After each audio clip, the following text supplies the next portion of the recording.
जी students, कैसे हैं आप सब? आई रियली विश आप सब ठीक होंगे। आज का जो हमारा टॉपिक है that is osmo regulation in different environments, और जिसमें हम स्टडी करेंगे osmo regulation marine, fresh water और टेरेस्ट्रियल एनवायरनमेंट्स में।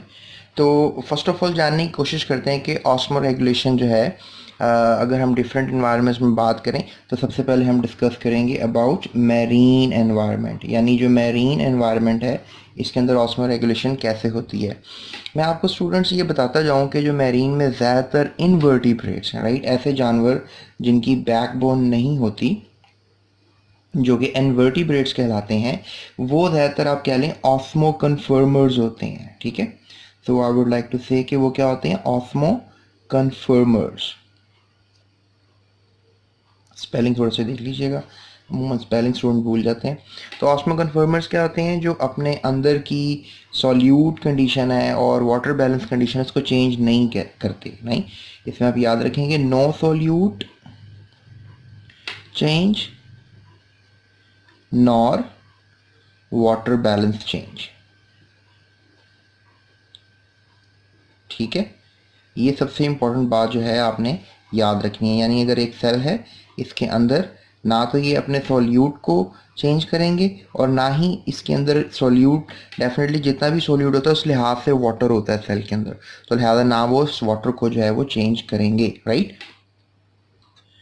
और स्टूडेंट्स, अगर हम इन्वर्टिब्रेट्स के अलावा, जैसे कि मैंने आपको बताया ऑस्मो कन्फर्मर्स होते हैं, अगर हम बात करें वर्टिब्रेट्स की, ठीक है, अगर हम वर्टिब्रेट्स की बात करें तो आज के टॉपिक में हम वर्टिब्रेट्स में डिस्कस कर लेंगे हैग फिशेस को।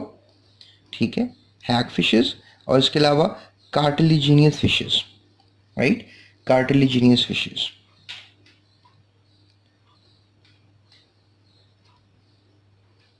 इन दो फिशेस की बात करेंगे। इसके अलावा मैं आपको बताता चलूँ बोनी फिशेस भी होती हैं। राइट, अगर मौका मिला तो मे बी इसके बारे में बात करें, नहीं तो I think so bony fishes जो है सिलेबस का हिस्सा हुई तो बात कर लेंगे, नहीं तो नहीं करेंगे। सो हैग फिशेस जो हैं और जो कार्टिलिजियस फिशेस हैं वो भी डेफिनेटली मैरीन एनवायरनमेंट के ही एनिमल्स हैं। ठीक है, लेकिन ये वर्टिब्रेट्स हैं जिनकी बैकबोन होती है। तो अगर हम हैग फिशेस की बात करें तो आप कह लें कि हैग फिशेस के अंदर जो है, जब ये सी वाटर में रहती हैं तो इनके अंदर आइसोटोनिक कंडीशन होती है रहने की। ठीक है, आइसोटोनिक कंडीशन भी आप कह लें एक ऐसी कंडीशन है जिसमें सेल के अंदर जो है वो सोल्यूट का लेवल और इसके अलावा सोल्यूट के अलावा वाटर का लेवल जो है वो हमेशा बैलेंस रहेगा। सो मैं आपको कुछ हैग फिशेस दिखा देता हूँ अभी। तो स्टूडेंट्स, ये आपको अब जो है कुछ हैग फिशेस की जो हैं तस्वीरें नज़र आ रही हैं। So these are known as hag fishes.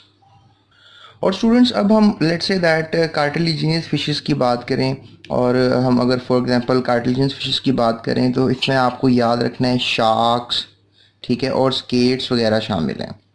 अब ये जो फिशेस हैं ये क्या करती हैं कि लेट्स से दैट हमारे पास अगर सी वाटर है, right, we have a sea water. तो ये सी वाटर में जो हैं इनके जो लेट्स से दैट हमारे पास सेल्स हैं, राइट, इनके हमारे पास जो हैं सेल्स हैं। Let's talk about the cells. Let's say that ये जो सेल हैं इनके अंदर सॉल्यूट जो है वो लेस होता है।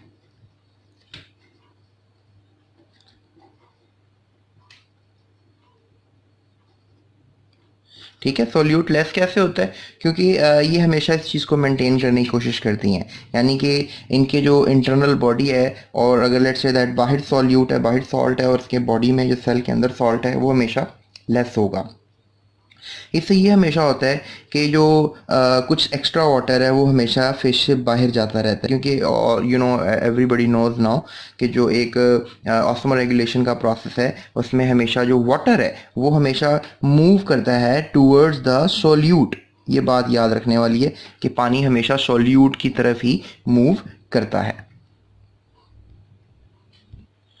और मैं आपको बहुत इंटरेस्टिंग बात यहाँ पे बताता चलूँ कि जो शार्क्स स्केट्स हैं, यानी जो कार्टिलिजिनियस फिशेस हैं, इनके अंदर आप कह लें कि इनकी जो किडनी है, ये किडनी एक एक स्पेशल ऑर्गन है जो कि सॉल्ट्स को बैलेंस रखने का काम करती है। कैसे? जैसे फॉर एग्जांपल किडनी हेल्प करती है गिल्स को, राइट। ये जो गिल्स होते हैं इनमें क्या होता है कि जो किडनी है वो हेल्प करती है गिल्स को कि एक्स्ट्रा सॉल्ट बाहर चला जाए, एक्स्ट्रा सॉल्ट जो है वो हमेशा क्या हो जाए, आउट हो जाए। इसके अलावा मैं आपको बताता चलूँ कि जो शार्क्स हैं, जो कार्टिलेजिनस फिशेस हैं, इनमें ख़ास किस्म के ग्लैंड्स भी पाए जाते हैं। ये ग्लैंड्स का क्या काम है? इन ग्लैंड्स को फर्स्ट ऑफ ऑल मैं आपको नाम बता दूं, इनका नाम है रेक्टल ग्लैंड्स। ठीक है, इनका नाम क्या है? Rectal glands. ये रेक्टल ग्लैंड्स क्या करते हैं? They they excrete extra salt out. ठीक है, they excrete extra salt out. तो ये बात जो है वो काबिले गौर है, और ये बात को थोड़ा सा आपने समझने की जो है वो कोशिश करनी है। इससे ये होगा कि आपको थोड़ा सा अंदाज़ा होगा कि जो ऑस्मो रेगुलेशन है डिफरेंट एनवायरनमेंट्स में, जिस तरह कि हम मैरीन की बात कर रहे हैं, उसमें इन्वर्टिब्रेट्स तो ऑस्मो कन्फर्मर्स हैं। They don't need to change their internal condition with respect to external conditions. लेकिन जो वर्टिब्रेट्स हैं, जिनमें हम हैग फिशेस की बात की, वो अपने आप को आइसोटोनिक रखते हैं। अब ये भी एक डिबेटेबल क्वेश्चन है कि आइसोटोनिक कैसे रखते हैं, but it's not a part of syllabus, so I am not going to discuss this. लेकिन कार्टिलेजिनस फिशेस जो हैं ये हमेशा अपने गिल्स की मदद से और अपने रेक्टल ग्लैंड्स की मदद से सॉल्ट्स को बाहर निकाल देती हैं और ये ऑस्मो रेगुलेशन को कंप्लीट करती हैं। अब स्टूडेंट्स यहाँ पे मैं आपको एक बात पता चलूँ कि if you have some good salt concentration outside in the water and you have some lower concentration, और देखें अब आपने क्या करना है, पार्टिकल्स को मूव करना है from the lower to higher concentration. अब नेचुरल फैक्ट ये होता है कि हायर से लोअर चीज़ें तो नेचुरली आती हैं। The particles move from a higher concentration to lower concentration with a very ease. लेकिन अगर आपने पार्टिकल्स को यानी लेट्स से सॉल्यूट को मूव करवाना है from a lower concentration to a higher concentration, तो स्टूडेंट्स याद रखिएगा इसके लिए हमें एनर्जी यानी एटीपी खर्च करनी पड़ती है, और इस एटीपी के एक्सपेंडिचर को हम कहेंगे एक्टिव ट्रांसपोर्ट। यानी मैं कहना ये चाह रहा हूँ कि अब ये क्या सीन हो रहा है कि जो फिशेस हैं, जो कार्टिलेजिनस फिशेस हैं, वो अपने अंदर सॉल्ट्स को कम कर रही हैं by rectal glands, by gills, with the help of kidneys. लेकिन ये पॉसिबल है सिर्फ एक्टिव ट्रांसपोर्ट की वजह से। और फिर इस तरह आप कह लें कि एक ऑस्मोटिक ग्रेडियंट जो बाहर बना हुआ है, इसके अगेंस्ट काम होता है और एक्टिव ट्रांसपोर्ट के थ्रू जो है ये सॉल्ट बाहर चला जाता है। स्टूडेंट्स यहाँ पे मैं थोड़ी सी बात को और ऐड करूँगा और मैं आपको बताऊँगा इस मॉलिक्यूल की अहमियत। अब इस मॉलिक्यूल को गैस करें आप, ये कौन सा मॉलिक्यूल है? Yes, that is urea. Students ये जो यूरिया मॉलिक्यूल है, कुछ जैसे फिशेस हैं, let's say that there are certain fishes जिनके अंदर ऑलरेडी सॉल्ट कंसंट्रेशन जो है वो बहुत कम होती है, राइट। ऑलरेडी आप कह लें कि इनके अंदर सॉल्ट कंसंट्रेशन जो है वो कम है, यानी कि इट्स लेस। तो अब वो क्या करेंगी फिशेस, अपने अंदर यूरिया रखेंगी, मतलब they will just possess some urea inside their blood. और अब ये यूरिया क्या करेगा, यूरिया हेल्प करेगा फिशेस को कि जो उनके पास सॉल्ट है वो रिटेन रहे, और इस तरीके से वो अपनी ऑस्मोटिक कंडीशंस को हैं जो एडजस्ट कर पाएँ। और याद रखिएगा यहाँ पे मैं सिर्फ बात उन फिशेस के बारे में कर रहा हूँ जिनके अंदर सॉल्ट की कंसंट्रेशन बहुत ही कम होती है, तो डेफिनेटली वो अब सॉल्ट की कंसंट्रेशन मेंटेन करनी होती है। Otherwise you can say the fish can face a problem, तो उसमें यूरिया उसकी हेल्प कर रहा होता है।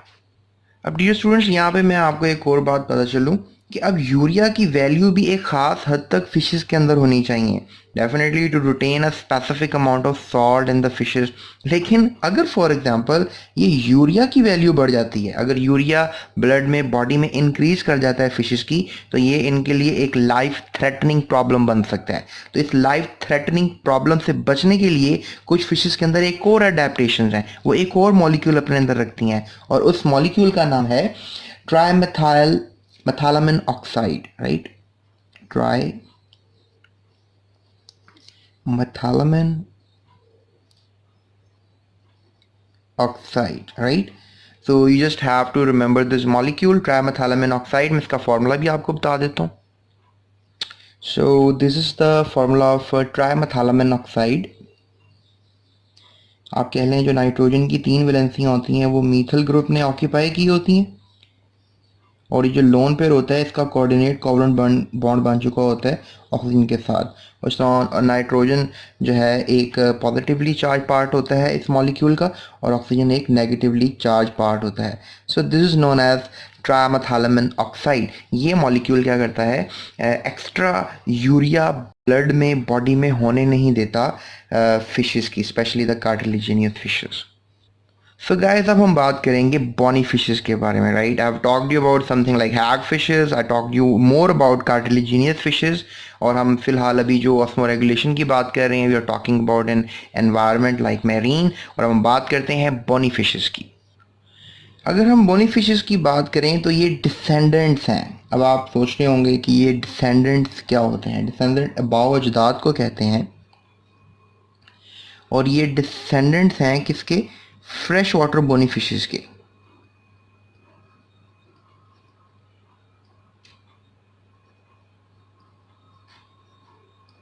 अब मैं आपको एक बात यहाँ पे बता दूं कि जो डिसेंडेंट्स हुए फ्रेश वाटर बोनी फिशेस के, इसका मतलब ये है कि पहले बोनी फिशेस जो थी वो समंदर में ही बनी थी, मतलब उनकी एवोल्यूशन समंदर में ही हुई, लेकिन बाद में फिर आहिस्ता आहिस्ता ये समंदर से मूव करती हुई fresh water like rivers, streams, lakes, I don't know, on the top of the mountains even अब फिशेस मिलती हैं।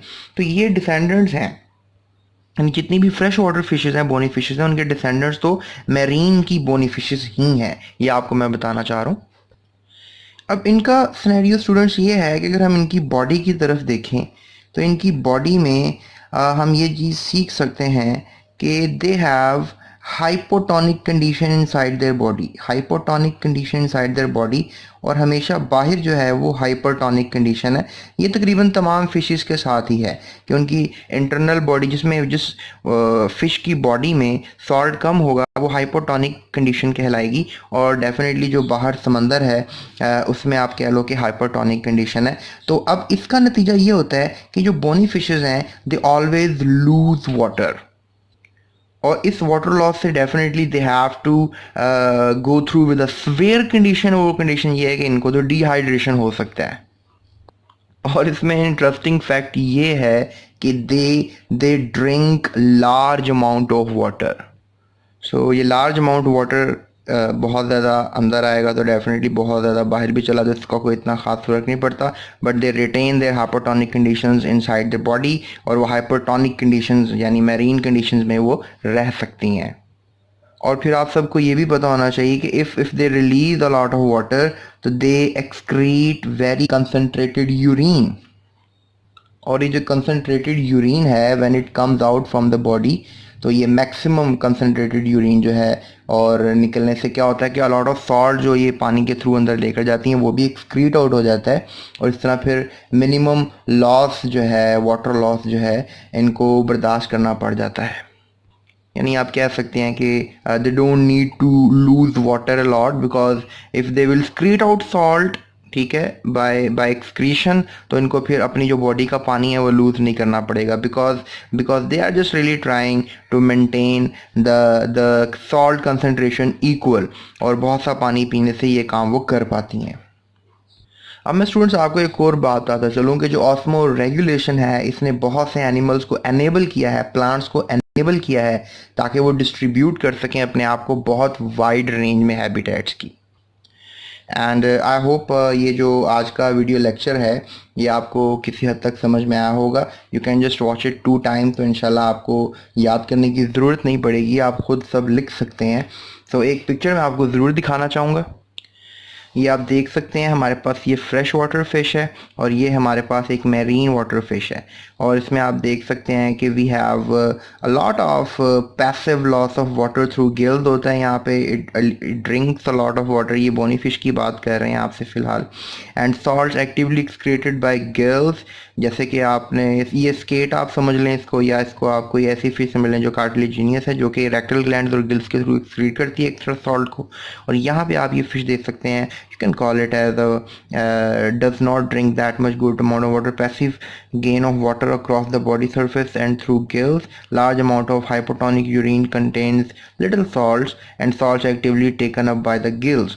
और ये एक ख़ास किस्म की डिफ्रेंसिएशन है in marine water and in fresh water. ये फ्रेश वाटर को कंपेयर करके इस तस्वीर को दिखाया गया आपको, और ये सब जो मैंने आपको एक्सप्लेन किया है फ़िलहाल अभी मेरीन वाटर फिशेस के बारे में किया है। तो नेक्स्ट टॉपिक हमारा फ्रेश वाटर और टेरेस्ट्रियल ऑस्मोटिक रेगुलेशंस के ऊपर होगा, तो इसके ऊपर इंशाल्लाह हम जल्द बात करेंगे।